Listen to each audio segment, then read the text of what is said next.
At this time, I have the honor to present to you the moral leader of our nation. I have the pleasure to present to you Dr. Martin Luther King, Jr.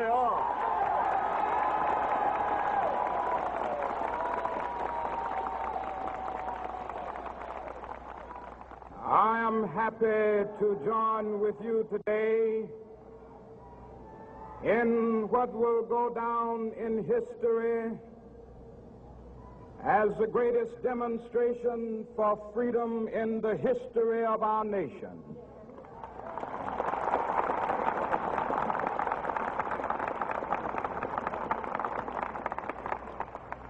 Five score years ago,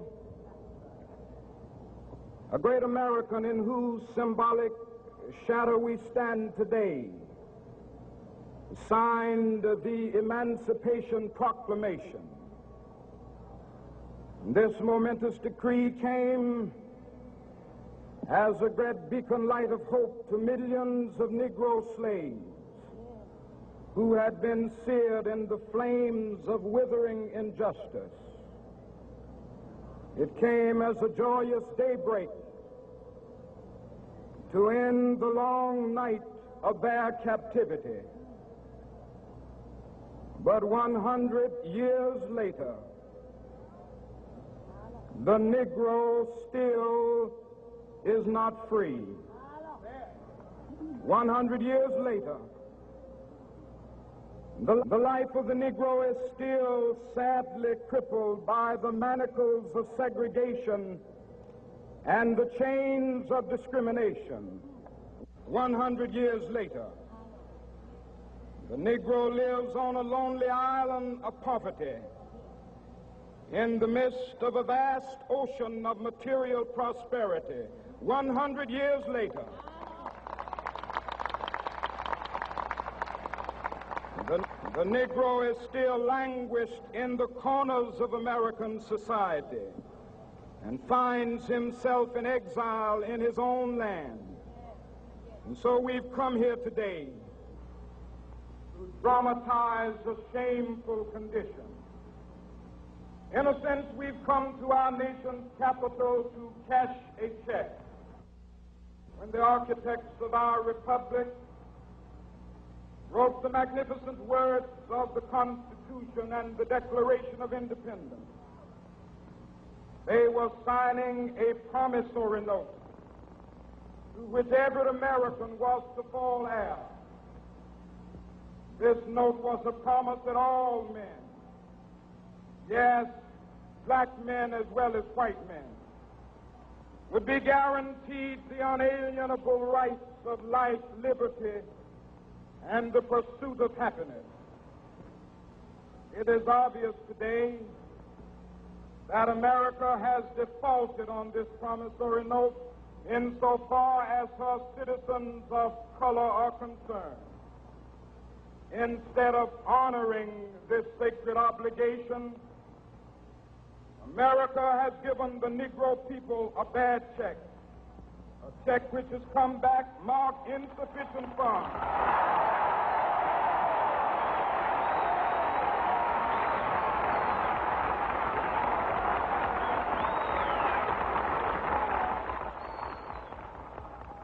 But we refuse to believe that the Bank of Justice is bankrupt. We refuse to believe that there are insufficient funds in the great vaults of opportunity of this nation. So we've come to cash this check, a check that will give us upon demand the riches of freedom and the security of justice.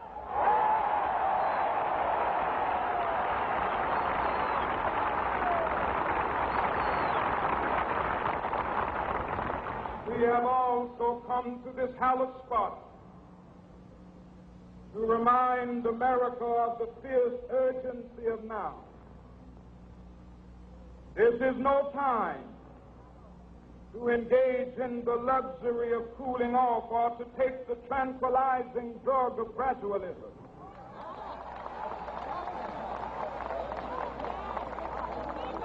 Now is the time to make real the promises of democracy.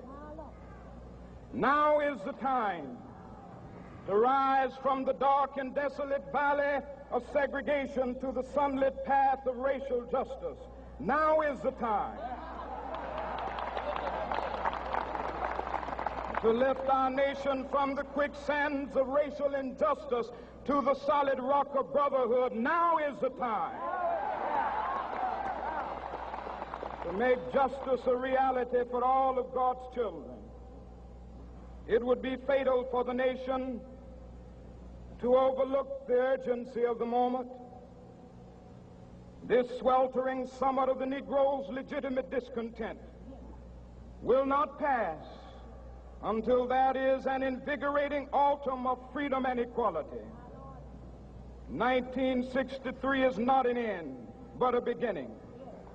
Those who hope that the Negro needed to blow off steam and will now be content will have a rude awakening if the nation returns to business as usual.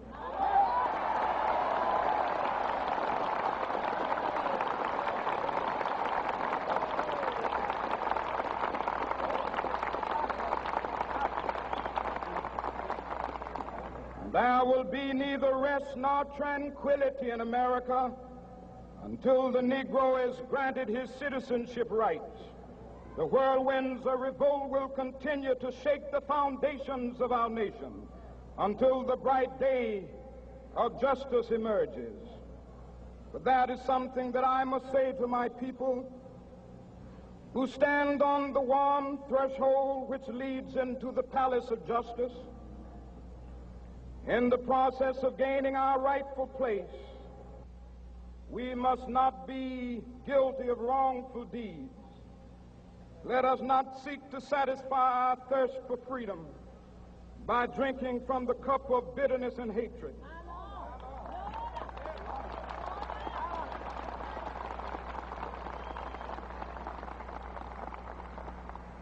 We must forever conduct our struggle on the high plane of dignity and discipline.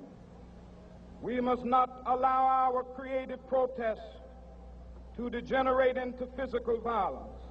Again and again, we must rise to the majestic heights of meeting physical force with soul force. The marvelous new militancy which has engulfed the Negro community must not lead us to a distrust of all white people. For many of our white brothers, as evidenced by their presence here today, have come to realize that their destiny is tied up with our destiny.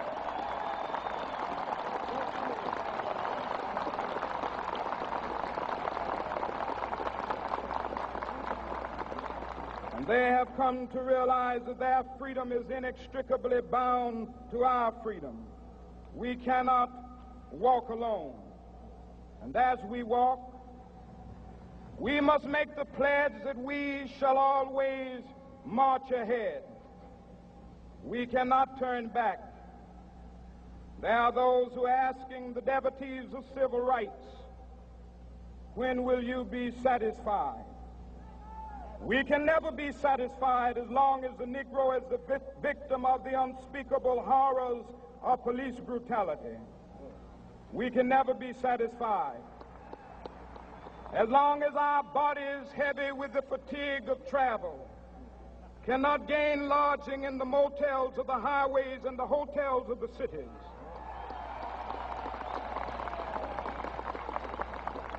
We cannot be satisfied as long as the Negro's basic mobility is from a smaller ghetto to a larger one. We can never be satisfied as long as our children are stripped of their selfhood and robbed of their dignity by signs stating for whites only.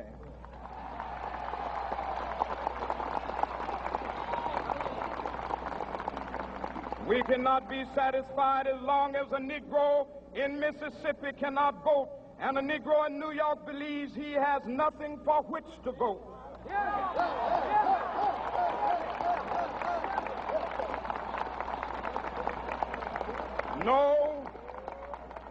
No, we are not satisfied, and we will not be satisfied until justice rolls down like waters and righteousness like a mighty stream.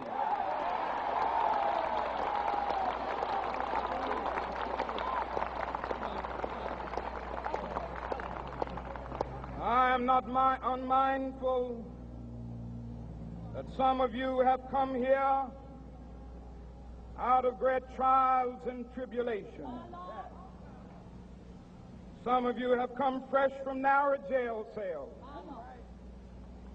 Some of you have come from areas where your quest for freedom left you battered by the storms of persecution and staggered by the winds of police brutality. You have been the veterans of creative suffering. Continue to work with the faith that unearned suffering is redemptive. Go back to Mississippi. Go back to Alabama. Go back to South Carolina. Go back to Georgia. Go back to Louisiana. Go back to the slums and ghettos of our northern cities. Knowing that somehow this situation can and will be changed. Let us not wallow in the valley of despair. I say to you today, my friend,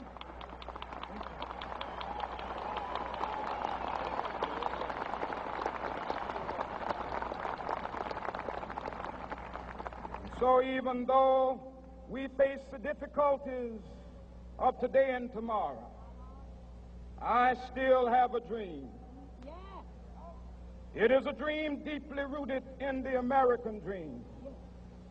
I have a dream that one day this nation will rise up and live out the true meaning of its creed.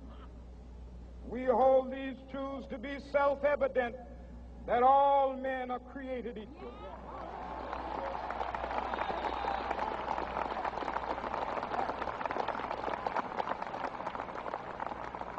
I have a dream that one day on the red hills of Georgia, the sons of former slaves and the sons of former slave owners will be able to sit down together at the table of brotherhood. I have a dream that one day, even the state of Mississippi, a state sweltering with the heat of injustice, sweltering with the heat of oppression, will be transformed into an oasis of freedom and justice. I have a dream that my 4 little children will one day live in a nation where they will not be judged by the color of their skin, but by the content of their character. I have a dream today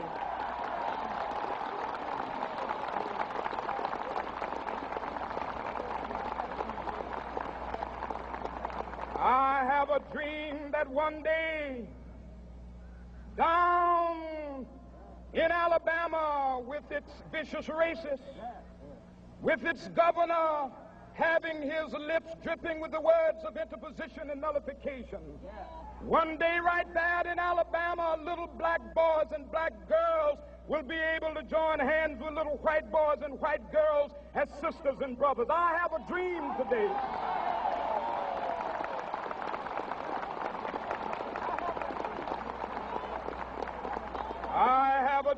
that one day every valley shall be exalted, and every hill and mountain shall be made low. The rough places will be made plain, and the crooked places will be made straight, and the glory of the Lord shall be revealed, and all flesh shall see it together.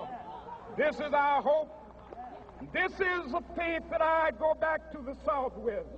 With this faith, we will be able to hew out of the mountain of despair a stone of hope. With this faith, we will be able to transform the jangling discords of our nation into a beautiful symphony of brotherhood. With this faith, we will be able to work together, to pray together, to struggle together, to go to jail together, to stand up for freedom together, knowing that we will be free one day.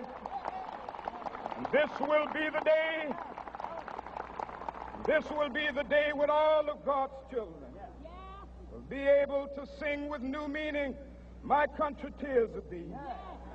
Sweet land of liberty, of thee I sing. Land where my fathers died, land of the pilgrim's pride. From every mountainside, Let freedom ring, and if America is to be a great nation, this must become true. And so let freedom ring from the prodigious hilltops of New Hampshire. Let freedom ring from the mighty mountains of New York. Let freedom ring from the heightening Alleghenies of Pennsylvania. Let freedom ring from the snow-capped Rockies of Colorado. Let freedom ring from the curvaceous slopes of California. But not only that, let freedom ring from Stone Mountain of Georgia. Let freedom ring from Lookout Mountain of Tennessee. Let freedom ring from every hill and molehill of Mississippi, from every mountainside. Let freedom ring, and when this happens, and when we allow freedom ring, when we let it ring from every village and every hamlet, from every state and every city, we will be able to speed up that day when all of God's children, black men and white men, Jews and Gentiles, Protestants and Catholics, will be able to join hands and sing in the words of the old Negro spiritual, free at last, free at last. Thank God Almighty, we are free at last.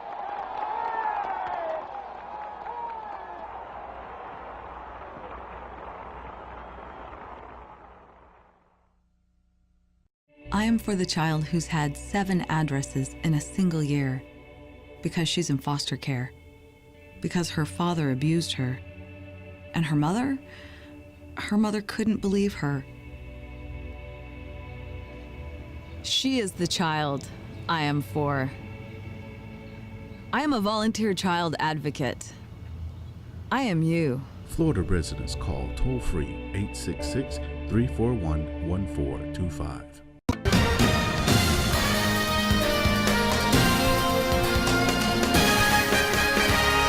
Hi, I'm Danny Ramos, and welcome to this week's edition of Hispanic Speak Out. It's going to be a rather unusual production, a 30-minute video of how the United States could possibly be attacked and be possibly destroyed. This is a scenario only, but it has a lot of fact and a lot of truth to it. You be the judge.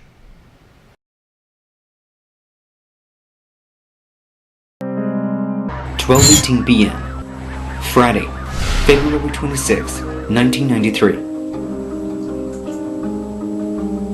A massive explosion occurs in the public parking garage on one of the tallest buildings in the planet, the World Trade Center in New York City.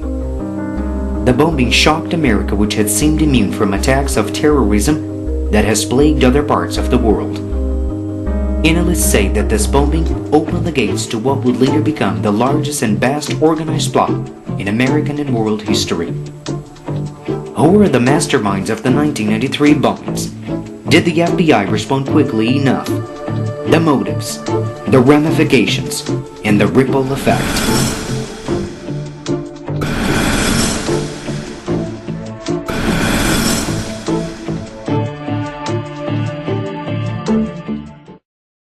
16 years ago, at about 17 minutes past noon, a thunderous explosion rocked lower Manhattan. The epicenter was the parking garage beneath the World Trade Center, where a massive eruption carved out a nearly 100-foot crater, several stories deep and several more high. 6 people were killed almost instantly. Smoke and flames began filling the wound and streaming upward into the building.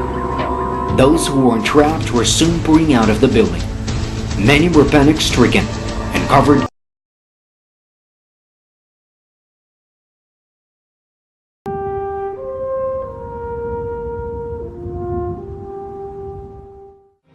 It's going to be a beautiful day today. Sunshine throughout.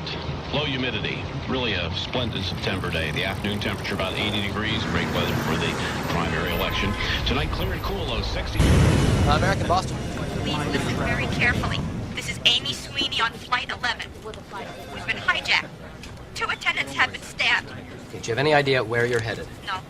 People in coach think it's a routine emergency. We've asked for a doctor, but none's on board. Can you tell us anything more about the hijackers? Yes, they have knives and mace. They say they have a bomb. Okay. How are the people who were stabbed? I'm not sure. The other may not make it. Oh my God, something's wrong here! What's happening? Amy, are you still there? We're in rapid descent. We're all over the place. Can you look out the window and tell us where you are? I see water, buildings. We're flying low. We're flying very, very low.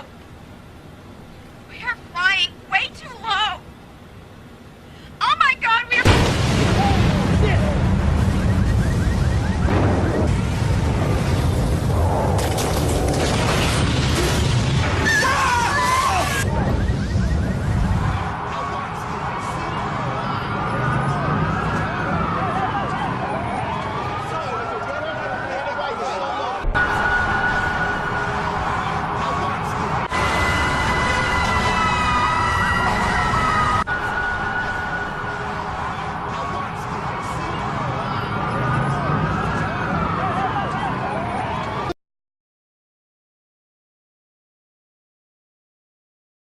Meanwhile, confirming today that just 2 days after steering $400 million in cash to Iran in a covert payment timed to coincide with the release of American hostages, President Obama and his administration paid the Islamic Republic 3 times that amount, another $1.3 billion in interest, wiring that money directly to Iran in 3 payments.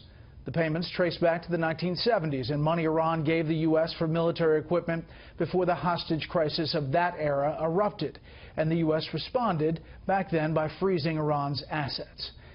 There is much more to this story, and for that we go to Chief Washington Correspondent James.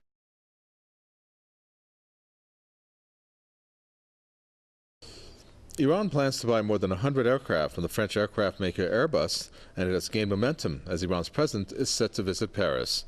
Iran Air Chairman and Managing Director Farhad Parvaresh said that the deal to buy 114 Airbus Group SE jets will be signed during Rouhani's trip. Parvaresh said that the purchase may include double-decker A380 Super Jumbo jet and A320 aircraft. Iran's Minister of Roads and Urban Development Abbas Akhondi also said that the first of the 114 aircraft are expected to be delivered before March 21.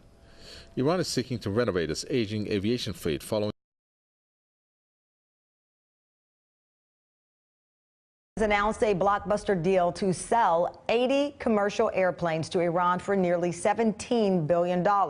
It's being touted as the biggest deal with Iran since the revolution there in 1979, only made possible by the Iran nuclear deal signed by President Obama last year. Well, the president-elect has denounced the Iran nuclear plan in the past and has yet to comment on this new Boeing deal, instead taking a second swipe at Boeing's contract for Air Force One on Fox News Sunday. More on the Boeing deal with Iran. Let's go to NBC's Ali Arouzi in Tehran. Ali, what are you hearing as it relates to this deal and this president-elect in some of his language? Well, Tamron, the deal is very significant. It's a massive deal, as you mentioned. 80 planes to be sold to Iran over the next 10 years for almost $17 billion. And it marks the biggest commercial deal between the United States and Iran since the 1979 revolution and the storming of the U.S. Embassy. Now, until recently, the government in Iran had been complaining that they hadn't seen any tangible results from the nuclear deal. Well, it's that nuclear deal that's enabled them to buy all of these planes from Boeing, which they really needed.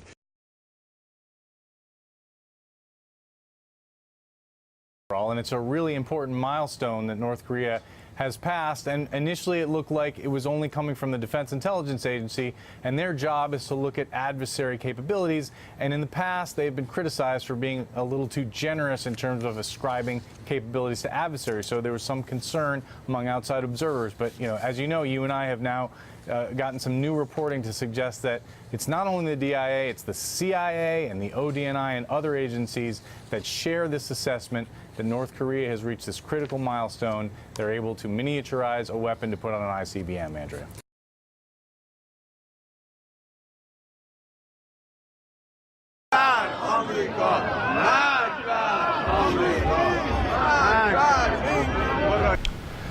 We're about to show you a map that shows passenger planes flying into secondary Western cities. And then those same passenger planes will go into primary U.S. cities. those passenger planes potentially could be carrying miniaturized nukes that were purchased or gotten from North Korea and then flown into the United States all on one day, hitting 10 major cities with miniature nuclear bombs.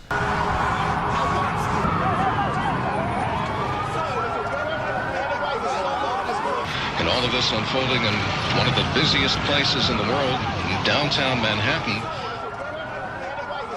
Oh my God.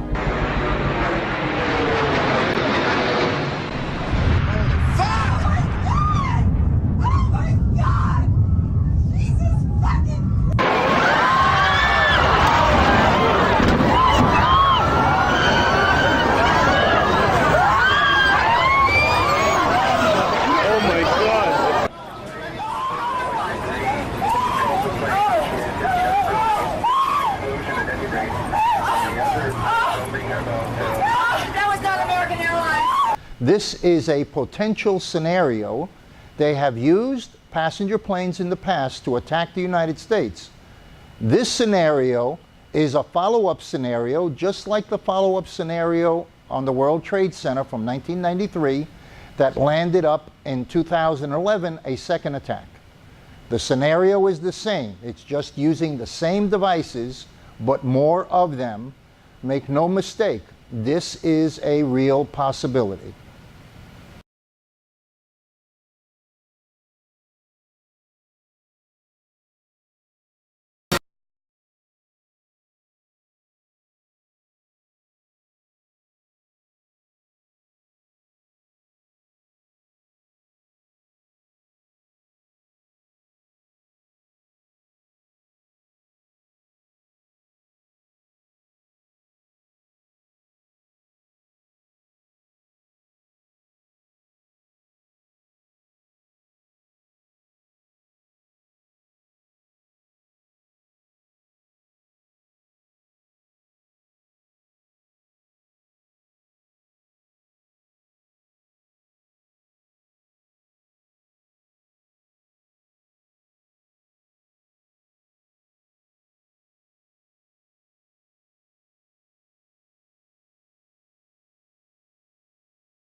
I am for the child who's had 7 addresses in a single year because she's in foster care, because her father abused her.